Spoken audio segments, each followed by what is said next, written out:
अस्सलाम वालेकुम। नमस्ते ज़ात शुरू का उम्मीद करता हूँ फिट होंगे, बेहतरीन होंगे, अपनी लाइफ अच्छे से एंजॉय करोगे। हम तीनों की तरह आज एक और वीडियो और उसका टाइटल वीडियो है जी देवव्रत महेश रेखे के बारे में है जी। आरजे रोनो की वीडियो है जी और वीडियो देखते हैं और एंड पे रिव्यू देंगे। मेरा नाम है राणा मंदली, मेरे साथ हैं मोहम्मद समीर खोखर, मलिक सत्यानी पाल्स होगा। Let's start. दोस्तों 2 दिन से देश में 19 साल का एक लड़का बहुत वायरल हो गया है। प्रधानमंत्री नरेंद्र मोदी से लेकर उत्तर प्रदेश के मुख्यमंत्री योगी आदित्यनाथ तक सभी इस लड़के की तारीफ कर रहे हैं। पीएम मोदी ने सोशल मीडिया पर उस लड़के की तस्वीरें शेयर करके कहा कि इसकी अचीवमेंट आने वाली जनरेशंस को मोटिवेट करेंगी।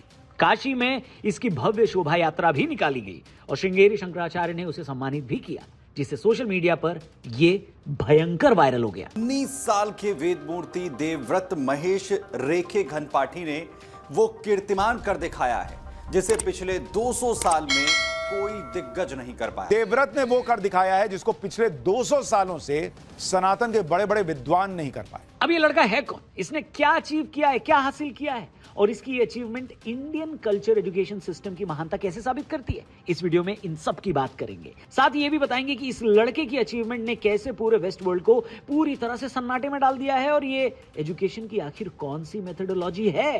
दोस्तों 19 साल का ये लड़का महाराष्ट्र के अहिल्यानगर का रहने वाला देवव्रत महेश रेखे है, जो वेद ब्रह्मश्री महेश चंद्रकांत रेखे के पुत्र हैं। इन्होंने वाराणसी के वल्लभराम शालिग्राम सांगवेद विद्यालय में 2 अक्टूबर से 30 नवंबर तक 50 दिनों तक लगातार बिना रुके शुक्ल यजुर्वेद के लगभग 2000 मंत्रों का दंडक्रम पारायण पूरा किया। इसके बाद से भारत की सिविलाइजेशन ने दुनिया को एक मैसेज दिया है। आज सिलिकॉन वैली में यह बहस चल रही है कि क्या एआई ह्यूमैनिटी का अंत कर देगा, क्या बढ़ती हुई टेक्नोलॉजी ह्यूमन ब्रेन डेवलपमेंट को अफेक्ट करेगी। इसी बीच वाराणसी का एक 19 साल का यंगस्टर यानी जेनजी ये साबित करता है कि कुछ चीजें कभी ऑटोमेटिक चल ही नहीं सकती। पिछले 200 सालों में यह पहली बार है जब किसी इंसान ने अचीवमेंट हासिल की है। अब ये इतनी बड़ी बात कैसे है, आइए वो एक्सप्लोर करते हैं। दोस्तों सबसे पहले ये जानते हैं कि दंडक्रम पारायणम है क्या। दंडक्रम पारायण वैदिक मंत्रों को पढ़ने की सबसे कठिन मेथड है, जो वेदों के 8 तरीकों में से एक है। इसे अष्टविकृति भी कहा जाता है। इसमें शुक्ल यजुर्वेद के लगभग 2000 मंत्रों को पहले पूरी तरह याद करना पड़ता है। हर मंत्र को पहले सीधा पढ़ते हैं, उसके बाद फिर इन मंत्रों को उल्टा पढ़ा जाता है। एक एक शब्द को पकड़कर आगे पीछे घुमाकर पढ़ा जाता है। जैसे किसी नाम को ही ले लीजिए, मैथिली महेश रेखे को मैथिली महेश, महेश मैथिली, रेखे महेश मैथिली जैसे करके 92 तरह से बोला जा सकता है। यह दंड की तरह लाठी घुमाने जैसा क्रम बनाता है। रोज 4 घंटे लगातार 50 दिनों तक बिना रुके प्योर प्रोनाउंसिएशन के साथ इसे पूरा किया जाता है। यह मेमोरी और प्रोनाउंसिएशन की परीक्षा है जो गुरु शिष्य परंपरा से सीखी जाती है। यह अचीवमेंट कहीं से डाउनलोड नहीं किया गया है, किसी ने इसका प्रॉम्प्ट भी नहीं दिया। दोस्तों भारतीय सनातन संस्कृति की यह 5000 सालों की अनब्रेकेबल मेमोरी चेन का बड़ा एग्जाम्पल है। यह तब है जब भारत पर लगातार हमले हुए, हमारे लिटरेचर से लेकर मॉन्यूमेंट्स तक को नुकसान पहुंचाया गया, साम्राज्य बने, उनका पतन भी हुआ और भाषाओं में मिलावट तक हुई, लेकिन फिर भी इस तरह की मेमोरी पावर सिर्फ हमारी संस्कृति की बदौलत ही बची हुई है। सनातन शिक्षा पद्धति यानी एजुकेशन सिस्टम में पहले श्रुति से ज्ञान एक जगह से दूसरी जगह दिया जाता था। इससे 2 फायदे होते थे। पहला तो ये कि लगातार वर्बल कम्युनिकेशन से एजुकेशन जल्दी और ज्यादा से ज्यादा लोगों तक पहुंच जाता था। दूसरा, इससे लिसनिंग स्किल्स और मेमोरी स्ट्रेंथ भी बढ़ती थी। देवव्रत ने वाराणसी में 50 दिनों तक बिना रुके इसी शुक्ल यजुर्वेद के लगभग 2000 मंत्रों का बहुत कठिन पाठ करके इसी दंडक्रम पारायणम को पूरा किया। एक यंगस्टर जिसने हजारों साल पुराने मेथड से अपने पूर्वजों के ज्ञान को उसी शहर में सीख लिया, ये कितनी बड़ी बात है, इसका अंदाजा वेस्टर्न वर्ल्ड को नहीं है। उसे तो इस बात का भी यकीन नहीं हो रहा कि बिना किसी रिवीजन और बिना किसी लिखित लिटरेचर की सहायता से सिर्फ सुनकर एक 19 साल का लड़का इतनी बड़ी चीज कैसे अचीव कर सकता है। दोस्तों ये वो चीज है जिसको आज की एडवांस टेक्नोलॉजी भी कैलकुलेट नहीं कर सकती। बाइनरी और नॉन बाइनरी नंबर्स में इतनी औकात नहीं कि वो इस मेथड को कैलकुलेट कर पाए। कोई एल्गोरिदम इसे दोहरा नहीं सकता, कोई सर्वर इसे सेव नहीं कर सकता। जब दुनिया से इलेक्ट्रिसिटी बुझ जाएगी और डेटा सेंटर फेल हो जाएंगे, तब भी ये कल्चर उसी पवित्र गुरु शिष्य परंपरा के दम पर जिंदा रहेगा। एक तरफ वेस्ट अपने लोगों और इवेंट्स को याद कराने के लिए मेमोरेबल मॉन्यूमेंट्स बनाता है और यहीं भारत देश ऐसे लोगों को बनाता है जो खुद चलते फिरते नॉलेज के मॉन्यूमेंट्स हैं। हर सभ्यता जो अपनी नॉलेज ट्रांसफर चेन को त्याग चुकी है, वो अब इतिहास के पन्नों में कहीं खो चुकी है। हर सभ्यता जो इन्हें बनाए रखती है, वो अभी भी यहां आगे बढ़ रही है, अभी भी सांस ले रही है, ठीक भारतीय संस्कृति की तरह, जहां नॉलेज ही सुप्रीम है। इसी को धर्म कहते हैं। ये इंसानों द्वारा डेवलप्ड सबसे सोफिस्टिकेटेड इंफॉर्मेशन प्रोटेक्शन टेक्नोलॉजी है, जहां एक साउंड है, ट्रेन्ड माइंड है और नॉलेज की वो अनब्रेकेबल चेन है जो सदियों से चली आ रही है। वैसे अब इस अचीवमेंट के बाद एक सवाल यह भी पूछा जा रहा है कि दोस्तों हमारे असली हीरोज हैं कौन। एंटरटेनमेंट, स्पोर्ट्स, पॉलिटिक्स से लेकर ब्यूरोक्रेसी तक में हम अपने हीरोज को ढूंढते हैं, लेकिन हमारी संस्कृति बचाए रखने वालों को हम अपने नायक, अपने हीरोज कब मानेंगे। हमारे असली नायक वो भी तो हैं जो चुपचाप अपनी परंपरा को जीवित रखते हैं। जैसे देवव्रत ने गुरु शिष्य परंपरा से वेदों को प्रोटेक्ट किया है। अरबपति और प्रभावशाली लोगों के साथ साथ ऐसे यंगस्टर्स, ऐसे जेनजी जो मेमोरी की अनब्रेकेबल चेन बनाए रखते हैं, वो भी तो देश के एक सच्चे हीरो हैं। आप इस बारे में क्या सोचते हैं दोस्तों, कमेंट करके जरूर बताना। लेकिन इंपॉर्टेंट ये भी याद रखना है, वेदों जैसे कल्चरल लिटरेचर और स्पिरिचुअल स्क्रिप्चर्स सोसाइटी को मॉरल आधार देते हैं जो इंसान को डिसिप्लिन और मेमोरी से पावरफुल बनाती है। ये परंपरा समाज को एकजुट रखती है, इतिहास सिखाती है और भविष्य की नींव रखती है। देवव्रत का काम यह दिखाता है कि ये श्रुतियां ही सोसाइटी के डेवलपमेंट का सबसे मजबूत आधार बन सकती है। लेकिन इतना अचीव करने के बाद भी जहां पूरी दुनिया देवव्रत की तारीफ कर रही है, जब देवव्रत से पूछा गया कि इतना अचीव करके आपको कैसा लगा, तो सुनिए इसने क्या जवाब दिया। अभी हमारे लिए तो कुछ अचीवमेंट हुआ ही नहीं है, अभी तो बहुत कुछ अचीवमेंट करना बाकी है। तो हम तो यही कहेंगे कि अभी तो बस एक कदम भी नहीं रखा है हमने, अभी तो बहुत कुछ बाकी है और गुरु चरणों में सेवा अभी अर्पित करना बाकी है। देखा दोस्तों, इतना अचीव करने के बाद भी जब ये पूछा गया कि आपको कैसा लग रहा है, तो जवाब आया कि अभी तो बहुत कुछ अचीव करना बाकी है। ये है रियल नॉलेज। अब सबसे जरूरी बात, इस अचीवमेंट को बताने के लिए मुझे ये वीडियो क्यों बनानी पड़ रही है, क्योंकि देश के अंदर लंबे समय से प्रोपेगेंडा का एक मजबूत जाल बिछा हुआ है जो हमारी इसी संस्कृति को टारगेट करता है। इस अचीवमेंट पर टारगेट करते हुए सरकाज़म मारता है कि इससे कितने सैटेलाइट छूटेंगे, एक लड़की की तो पढ़ाई लिखाई आपने खराब कर दी, इसकी जिंदगी बर्बाद कर दी, वगैरह वगैरह। बेहद लंबे समय से चली आ रही अफवाहों और इंडिपेंडेंस के बाद के बदलावों ने सनातन समाज और खासकर ब्राह्मणों को एक अजीब सी हीन भावना में फंसा दिया है। वो अपने समाज के एक यंगस्टर की ऐतिहासिक सफलता पर अंदर से तो खुश होते हैं, लेकिन खुले तौर पर जश्न मनाने या बाहरी क्रिटिक्स के लॉजिक का जवाब देने से हिचकिचाते हैं। ऐसा क्यों है आप ही बताइए। जैसे वेद के सबसे जटिल भाग का पाठ कोई गुनाह हो। कुतर्कों की लिस्ट इतनी लंबी है जिसकी कोई लिमिट नहीं है दोस्तों। और सबसे बड़ा कुतर्क ये है कि इससे फायदा क्या हुआ। क्या हर अचीवमेंट, हेलो आप ही से पूछ रहा हूं, क्या हर अचीवमेंट सिर्फ फाइनेंशियल होनी चाहिए? इस पर एक जोरदार सवाल पूछा जाना चाहिए। चीन के एथलीट्स के गोल्ड मेडल से वहां के गरीबों का कल्याण कैसे होता बताइए? साहित्यकारों के साहित्यिक पुरस्कार से देश की इकोनॉमी में क्या इजाफा आया बताइए? नेताओं ने जो महंगी महंगी मूर्तियां बनाई हैं उससे नेशन को, राष्ट्र को क्या लाभ मिला? बीथोवेन मोजार्ट के कॉम्प्लेक्स म्यूजिक से भूखे लोगों को भोजन कैसे मिला? और रोनाल्डो और मेसी के गोल से हमारा क्या लेना देना है कि नहीं? क्या बात है सर। देखिए प्रॉब्लम यह है कि इसी देश के सबसे एडवांस तकनीकों को पूरी तरह भुला दिया गया। एक ऐसी संस्कृति जहां तकनीक से ज्यादा मन, आत्मा और मस्तिष्क पर काम किया गया है, जहां नॉलेज पर काम किया गया है। लेकिन आजादी के बाद से हम खुद उसे भुला चुके हैं। दुनिया की सबसे साइंटिफिक परंपरा को सनातन वर्सेस साइंस के तराजू पर तौलकर हमें यह बताने की कोशिश हुई है कि सनातन सभ्यता की परंपराएं साइंस से अलग है, जबकि सबसे ज्यादा नेचर कॉन्शियस हम ही थे। पेड़ से लेकर गाय तक, सूरज से लेकर चांद तक, हमने सबको अपने त्योहारों का हिस्सा बनाया। आज हमारी उसी परंपरा का मजाक उड़ाया जाता है। आर्ट, स्पोर्ट्स, लिटरेचर या म्यूजिक को कब से जीडीपी या रॉकेट लॉन्च से तोला जाने लगा बताइए? ह्यूमैनिटी की पीक हमेशा फिजिकल और मेंटल स्ट्रेंथ को सबसे ऊपर का एक्सप्रेशन माना गया है। कल्पना करिए अगर कोई डाविंची की पेंटिंग, होमर की इलियड या टॉल्स्टॉय के नॉवेल पर यह कहे कि इससे कितने सैटेलाइट छूटेंगे, तो इस पर हंसा ही जाएगा और क्या। अपनी धरोहर पर अभिमान जगाएं, इसीलिए अपनी संस्कृति, परंपराओं और उनको प्रिजर्व करने वालों पर हमें गर्व करना चाहिए। अंग्रेज अंग्रेजी इतिहास पर, फ्रांस के लोग अपने फैशन पर, इटालियंस अपने आर्ट पर गर्व करते हैं, तो वैदिक ज्ञान की सबसे प्राचीन धरोहर और कुल परंपरा पर आप और हम गर्व न करें तो और कौन करेगा? हमारे ही देश के अंदर हमारी ही परंपरा को नीचता की नजर से देखने वालों की आंखें अगर खुलनी होती तो कब की खुल जाती। लेकिन बात यह है कि उनकी नीयत कभी सच देखने वाली रही ही नहीं। इसलिए ऐसे लोगों को साबित करने में आप अपनी एनर्जी मत खपाइए, ऐसे लोगों से मत लड़िए, उनको ये मत समझाइए कि हमारी कल्चर, हमारा सिविलाइजेशन, हमारी संस्कृति इतनी महान क्यों है। क्योंकि अगर कोई सो रहा हो तो उसे आप उठा सकते हैं, लेकिन कोई आंख बंद करके सोने की एक्टिंग कर रहा हो तो उसे आप नहीं जगा सकते। बाकी 19 साल के इस लड़के की अचीवमेंट पर आपका क्या कहना है कमेंट करके बताइएगा। इसके लिए 2 शब्द जरूर लिखिएगा कमेंट बॉक्स में। वीडियो पसंद आई हो तो इसे अपने दोस्तों से शेयर करके चैनल को सब्सक्राइब करके जाना। कल फिर से आना। Thank you for watching. जय हिंद।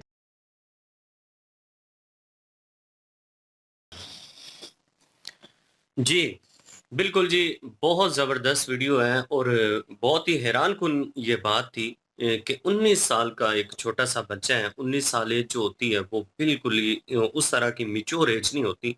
इतनी छोटी सी एज में देवव्रत जो है उन्होंने एक ऐसा काम करके दिखाया है जो पिछले 200 सालों में बड़े बड़े ज्ञानी जो हैं वो भी नहीं कर पाए।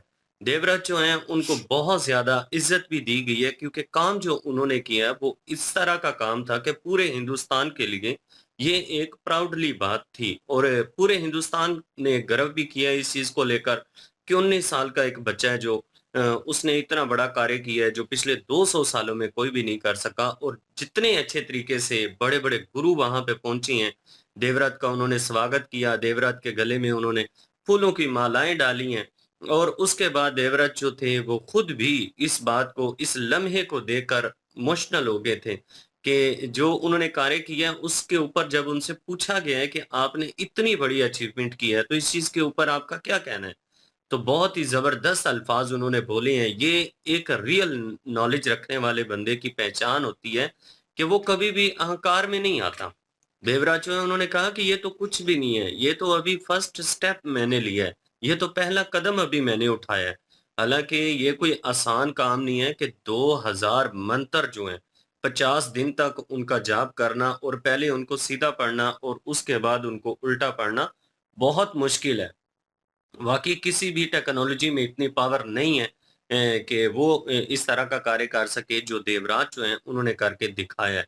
और देवव्रत। देवव्रत जो हैं इस चीज को अगर मद्देनजर रखा जाए तो वाकई यार संस्कृति और इतिहास जो है उसकी तरफ जो हिंदुस्तान की युवा है उनका अट्रैक्शन जो है दिन ब दिन बढ़ता ही चला जा रहा है, और इसका कारण दो लोगों को क्रेडिट जरूर देना चाहिए। एक तो नरेंद्र मोदी साहब और दूसरा योगी बाबा जो हैं, क्योंकि जिस तरह से सनातन धर्म को याद करते हुए, जिस तरह से अपनी संस्कृत को याद रखते हुए उन्होंने कार्य किए हैं देश में, और लोगों का रुझान जो है अपनी संस्कृति, अपने इतिहास की तरफ उन्होंने खींचने की कोशिश की है और लोगों को मोटिवेट किया है, और लोगों को यही कहा कि हम अपने इतिहास और अपनी संस्कृति को जिस तरह से भूल चुके हैं, हमने कोशिश करनी है कि दोबारा से अपनी संस्कृति और अपने इतिहास को जिंदा करें और दोबारा से वापस लेकर आएं, क्योंकि जिस तरह से लिबरल कल्चर जो था वो परवान चढ़ता चला जा रहा था, उसको कहीं ना कहीं रोकना जरूरी था, क्योंकि अपना कल्चर जो होता है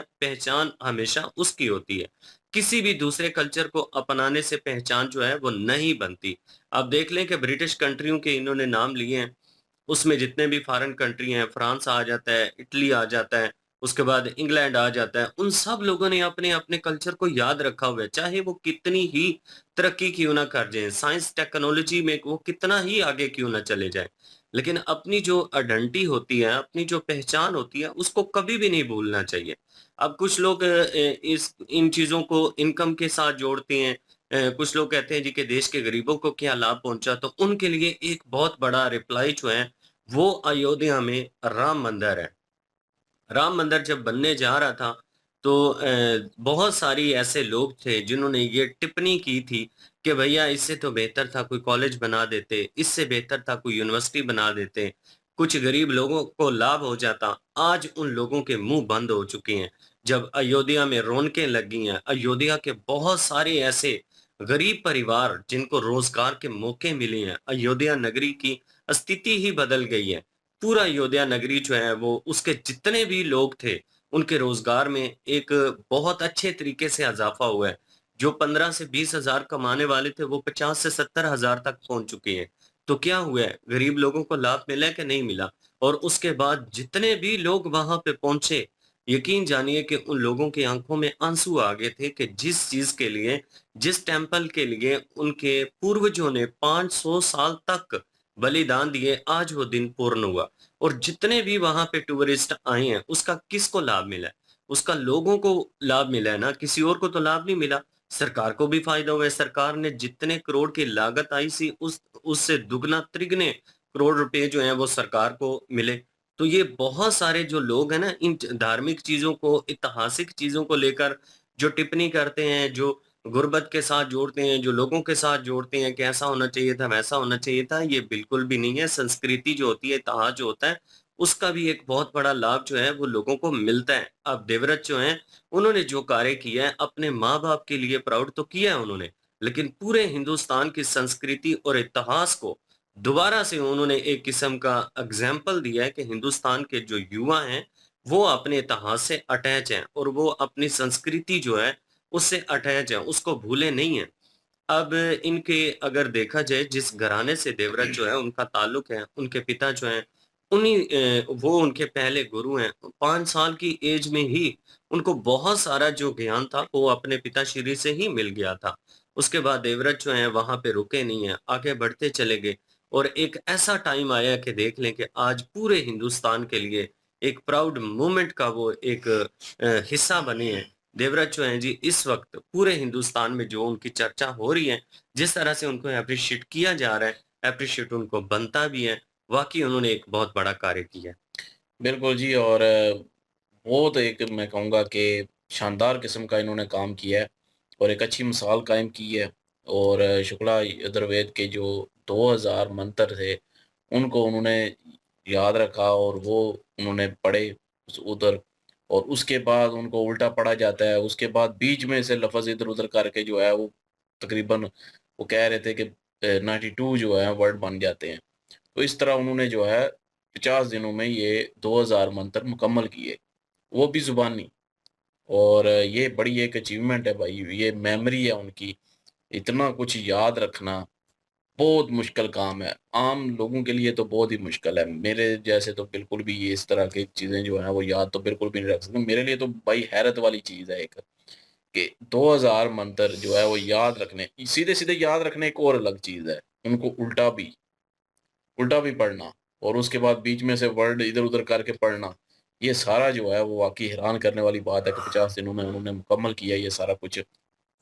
और 4 घंटे का वो ध्यान कह रहे थे कि 4 घंटे की वो 4 घंटे के लिए पढ़ते थे। तो 50 दिनों में उन्होंने ये 2000 मंत्र जो हैं शुक्ला यजुर्वेद के जो है पूरे किए। वाह जी वाह! क्या बात है जी। मैं कहूँगा कि इससे काफ़ी सारे लोगों को जो है सनातनी लोगों को बहुत प्रेरणा मिलेगी, और जो लोग अपने इतिहास से पीछे हट गए हैं, उनको एक मौका मिलेगा अब, वो अपने इतिहास से जुड़ेंगे। और सनातन धर्म जो है, धर्म के लोग उन्होंने ख़ासकर जो है मेंशन किया कि वो कुछ लोग जो हैं वो अपने ही धर्म पे जो है वो टिप्पणियाँ करते हैं कि ये इससे क्या लाभ हो जाएगा, इससे कौन-सी सैटेलाइट चली जाएगी, इससे ये गरीबों का क्या फ़ायदा हो जाएगा। तो मिसालें इन्होंने बीच में बिल्कुल ठीक दी हैं कि अगर इस तरह की बात है, अगर यहाँ पे अगर आप देख रहे हैं कि फ़ाइनेंशियल तौर पे क्या मिलेगा जी, मुल्क को क्या मिलेगा, मुल्क को एक प्रेरणा मिलेगी, मुल्क को एक पता चलेगा कि सनातन धर्म में कितनी ताकत है, सनातन धर्म में क्या कुछ हो सकता है, ये सारा कुछ मुल्क को जानने को मिलेगा, सनातनी लोगों को जानने को मिलेगा। ज़रूरी नहीं होता कि हर चीज़ जो है वो हर बंदा जो है फ़ाइनेंशियल तौर पे करता रहे। कुछ लोग ऐसे-ऐसे काम करते हैं, और मैंने देखा भी है अपनी लाइफ़ में कि काफ़ी सारे ऐसे लोग हैं जो कि ये काम करते भी हैं। कुछ ऐसे काम करते हैं जो कि फ़ाइनेंशियल के साथ नहीं होते। वो बस अपने आप को खुश करने के लिए, अपने आप के सुकून के लिए वो सारा काम कर रहे होते हैं। तो यहाँ पे भी उन्होंने बताया कि आत्मा के सुकून के लिए, अपने अंदर आत्मा जो है उसके जो है वो आराम के लिए ये सारी चीज़ें की जाती हैं। ज़रूरी नहीं होता कि फ़ाइनेंशियल तौर पे जो है स्ट्रॉन्ग होने के लिए ये सारा कुछ किया जाता है। तो ख़ैर इसमें अगर फ़ाइनेंशियल अगर स्ट्रॉन्ग हो भी जाता है बंदा तो वो एक अलग चीज़ है। लेकिन हर कोई जो है वो ज़रूरी नहीं होता कि पैसे के पीछे ही दौड़ रहा होता है। बस ज़रूरत की चीज़ें जो हैं पूरी हो जाएँ, तो और कुछ नहीं चाहिए होता कुछ लोगों को। बस ज़रूरत पूरी हो जाए। अब देख लें ये जो साधु संत हैं, उनको पैसे से कितना की लगाव होता है? नहीं होता उनको पैसे से लगाव। वो क्या करते हैं, वो दक्षिणा माँग के जो है वो अब जो मिल जाए वो खा लेते हैं, अगर ना मिले तो भूखे रह लेते हैं। उनको कोई जो है वो एक कपड़ा उनको चाहिए तन ढकने के लिए, तो बाकी जो है वो पेट भरने के लिए जो है कुछ खुराक चाहिए, बस। इसके अलावा उनकी कोई जो है वो और ज़रूरत नहीं होती। तो वो अपनी एक मिसाल कायम करते हैं, और यहाँ पे भी ऐसी ही है एक कि वो उन्होंने एक रिकॉर्ड कायम किया है, एक मेमोरी का जो है वो टेस्ट दिया है। तो एक 19 साल का लड़का जेन ज़ी होके वो ये चीज़ें कर रहा है, सनातन धर्म में जो है वो उसको ज़िंदा करने की कोशिश कर रहा है, जो कि लोग भूल चुके हैं, और उनको जो है वो स्मरण करवा रहा है। तो ये एक बड़ी अच्छी एक अचीवमेंट है, मैं कहूँगा कि। और गवर्नमेंट ने भी इस चीज़ को एप्रिशिएट किया। जैसे कि ब देख रहे थे कि योगी आदित्यनाथ जी भी जो है उनको माला से जो है वो नवाज़ रहे थे। तो मतलब एप्रिशिएट कर रहे थे उनको। ये एक बड़ी अच्छी चीज़ है कि उनको एप्रिशिएट किया जाए, क्योंकि बनता है भाई, ये आसान काम नहीं है। दिखने में बेशक बोलने में आसान लगता होगा, लेकिन जब करने बैठेंगे ना कोई, तो बहुत मुश्किल है। और 19 साल की उम्र में ही ये सारा कुछ कर लेना, 2000 मंत्र सीधे पढ़ना, फिर उसको उल्टा पढ़ना, फिर बीच-बीच में से लफ़्ज़ लेके इधर-उधर करके पढ़ना, बहुत मेरे लिए तो बहुत मुश्किल है। कुछ लोग अब कहेंगे कि हमारे लिए शायद हो सकता है आसान हो, कुछ को लो लगता होगा, लेकिन मेरे लिए तो हैरानकुन बात है भाई, बाकी किसी के लिए है या नहीं है।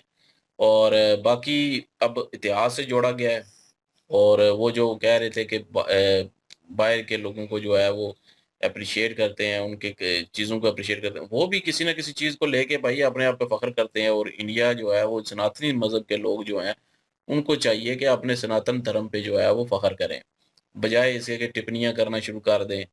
तो ये चीज़ें नहीं करनी चाहिए। तो बाकी ये है कि बहुत-बहुत जो है हमारी तरफ से शुभकामनाएँ इन जो क्या नाम है देवव्रत महेश रेखे जी को। और आगे भी जो है वो तरक्की करेंगे इसी तरह, क्योंकि जब उन्होंने कह दिया, उन्होंने एक किस्म की ठान ली है। उन्होंने कहा ये तो एक कदम है सिर्फ़, समझ लें। ये एक किस्म का दरिया में एक समुद्र में एक बूँद है पानी की। तो अब आगे जो है और अचीवमेंट इन्होंने हासिल करनी है। तो ये इस चीज़ पे भी एप्रिशिएट बनता है जी। उन्होंने कोई फ़ख्र नहीं किया, कोई कुछ नहीं किया। उन्होंने कहा अभी तो बहुत कुछ हासिल करना है। अब देखते हैं जी और क्या-क्या हासिल करते हैं। लेकिन इस चीज़ का प्रचार जो है वो ज़रूरी था। और ये सबको बताना भी बहुत ज़रूरी था कि सनातन धर्म में क्या है असल में।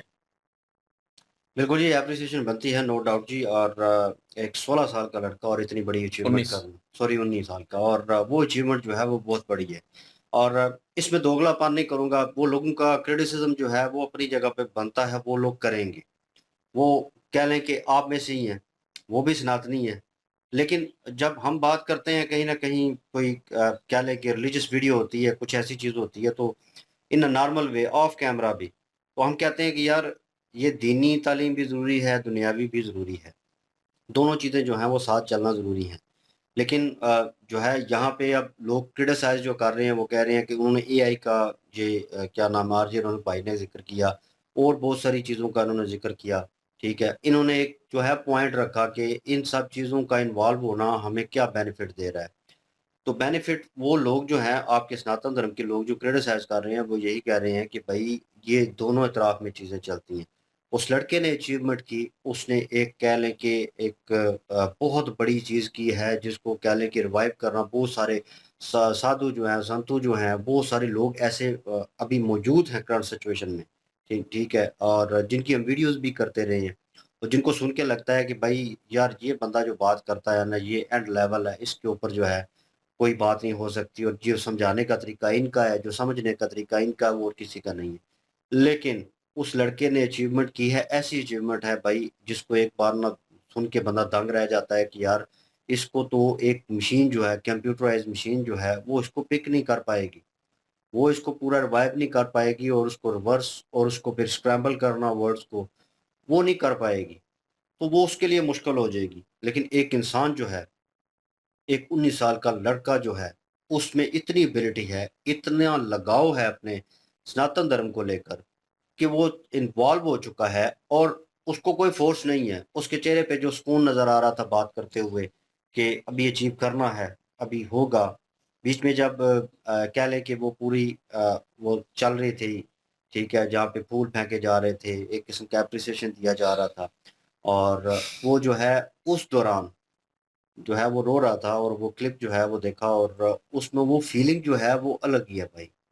लेकिन यहाँ पे रुकना नहीं चाहिए। मैं क्रिटिसिज़्म नहीं कर रहा, मैं कह रहा हूँ कि यार बहुत सारे लोग जो हैं, जो यंग जनरेशन है, जो थोड़ा सनातन धर्म से हट चुकी है, वो बिल्कुल ही वन वे सोच रही है। तो वो कहीं न कहीं सनातन धर्म को जानने की कोशिश करेगी कि यार ये भी जेन ज़ी है, हम जैसा एक है, और इस लड़के ने अचीव किया है। तो कम से कम हम जो है 100% ना सही, कुछ 30, 20, 30% जो है हम ऑब्ज़र्व कर सकते हैं। तो एक प्रेरणा ज़रूर होगी, एग्ज़ाम्पल ज़रूर होगा, एक आइडियलाइज़ जो है लोग ज़रूर करेंगे इस चीज़ को। तो वो चीज़ जो है वो पीछे कह लें कि लड़ी चलेगी। ये एक खुशाइन बात है, नो डाउट। लेकिन जहाँ तक बात रही, इन्होंने क्रिटिसिज़्म किया कि वो टूरिज़्म आता है या एआई से हमें क्या लाभ है, वो मुल्क तरक्की कर रहा है, तो वो चीज़ें भई ज़रूरी हैं। और वो लोग जो है क्रिटिसाइज़ कर रहे हैं, कुछ लोग जो है वो और वे से क्रिटिसाइज़ कर रहे होंगे, वो आप लोग ही उनको जानते हैं, क्योंकि सनातन धर्म में लोग मौजूद हैं, जैसे हमारे मज़हब में लोग कुछ हैं जो एक ही वन वे लाइन जो है वो सोचते हैं, सेकंड थिंक उनको आती नहीं है। लेकिन वहाँ पे भी लोग जो हैं वो मौजूद हैं। थोड़ी-सी बात जो है अजीब लगेगी, लेकिन ये है कि उनकी थिंकिंग भी उस हिसाब से ठीक है, लेकिन एप्रिसिएशन ना करना ये गलती है उनकी। एप्रिशिएट करना चाहिए भाई, ये एक डिफरेंट चीज़ जो है वो हुई है, और पूरे मुल्क में ऐसे नहीं वीडियो वायरल हो गई, ठीक है? लोगों तक वो जानने का, वो समझने का, उनको सोचने का मौका मिला है कि यार एक लड़का जो है वो कर सकता है। तो हमारा बच्चा क्यों नहीं कर सकता? हमारा बच्चा भी इस फील्ड में आएगा, वो करेगा, वो दीनी भी ले रहा है, मतलब ये दुनियावी तालीम भी ले रहा है और सनातनी जो है वो भी ले रहा है, वो दोनों इतराफ़ में आ रहा है, ठीक है? दोनों वे में चलेगा, वो ठीक रहेगा, उसे नॉलेज होगी और हम अपने जो है संस्कृत और इस रिलीजन से कह लें, ठीक है, वो जुड़े रहेंगे और इसको और आगे तक लेके जाएँगे, इसको भूलना नहीं है। असल मकसद तो यही है कि अपने इतिहास को याद रखना है, ठीक है? उसको रिवाइव करना है, उसको आगे पहुँचाना है। तो ये लड़का जो है इसने बहुत बड़ी अचीवमेंट की है, नो डाउट जी, और इसकी एप्रिसिएशन जितनी की जाए उतनी कम है और आने वाले वक़्त में ये और जो है चीज़ें जो है ये करेगा और एप्रिसिएशन होगी, लेकिन प्रेरणा लोग जो है वो लेंगे और कितनी लेते हैं ये भी चीज़ जो है वो देखने लायक होगी। बाकी लोगों का अपना ओपिनियन होता है, अपनी राय होती है, उनको सुनना चाहिए। कहते हैं एक अच्छा लिसनर जो है, एक जो है जो सुन सकता है बात को, वो ऑब्ज़र्व भी अच्छे तरीके से करेगा और जवाब भी अच्छे तरीके से दे सकेगा। तो लोगों की बात सुना करें, उनको सुनें, क्या कह रहे हैं, क्या समझ रहे हैं, इनकी सोच क्या है, ठीक है? फिर आप अपनी सोच को एक साइड पे रख के सोच सकते हैं कि मेरी थिंकिंग क्या थी, इनकी थिंकिंग क्या है, ये क्या बीच में कहना चाह रहे हैं। फिर जो है एक चीज़, वरना लड़ाई होगी, झगड़े होंगे, ऐसी चीज़ें होंगी जो सोशल मीडिया के ऊपर अक्सर देखने को मिलती हैं। ये चीज़ नहीं होनी चाहिए। बहरहाल ये एक खुशआइन बात है, आप लोगों को अगेन जो है इस चीज़ के ऊपर प्राउड होना चाहिए और प्राउड मोमेंट जो है वो बनता है और अगेन आप लोगों को मुबारकबाद। और इनकी ओरिजिनल वीडियो की लिंक भी डिस्क्रिप्शन में मौजूद होगी, प्लीज़ इनके थ्रू हमें भी सपोर्ट कर दीजिएगा। इंशाल्लाह मिलते हैं नेक्स्ट वीडियो में। अपना ख्याल रखिएगा, दुआ में याद रखिएगा। तब तक के लिए अल्लाह हाफिज़, पीस।